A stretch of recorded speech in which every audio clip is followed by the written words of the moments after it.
విన్నారంటే మంచిగా ఉంటుంది. కథ చెబుతాను మంచి కథ ఒకటి, విన్నారంటే సరదాగా ఉంటుంది. సరే, ఈరోజు మనం ఒక కథ చెప్పుకుందామా? మీరంతా రెడీనా? రెడీనా మీరు? సరే, ఇప్పుడు చెప్పుకోబోయే కథ పిచ్చుక కథ. పిచ్చుక అంటే తెలుసు కదా, ఈ రోజుల్లో పిచ్చుకలు అనేవి కనిపించడమే లేదు. ఆ సెల్ ఫోన్ల వల్ల, సెల్ ఫోన్ టవర్స్ వల్ల అవన్నీ కూడా రేడియేషన్ వల్ల అవి కనుమరుగైపోతూ ఉన్నాయి.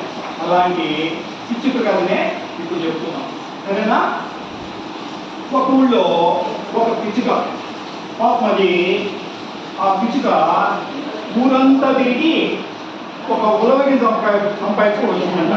తెలుసు కదా ఉలవగిని అంటే? ఊరంతా తిరిగింది, ఒక ఉలవగిని సంపాదించుకోవచ్చింది. చేనంతా తిరిగింది, ఒక్క శనగి సంపాదించుకోవచ్చింది. ఒక కాలంతా తిరిగి ఒక్క కందికి సంపాదించుకోవాలి.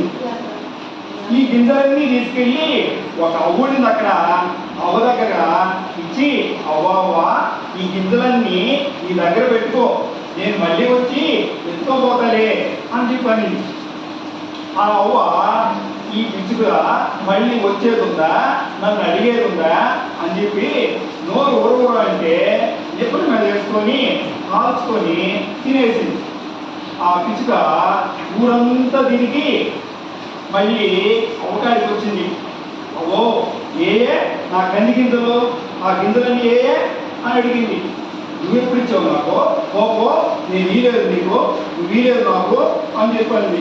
అవో నేను ఇట్లాంటి పిసుకుని కాదు, నేను అలివి కానీ పిసుకుని నాతో పెట్టుకోబాక, మర్యాదగా నాకు ఇస్తావా చస్తావా అని చెప్పి అడిగింది.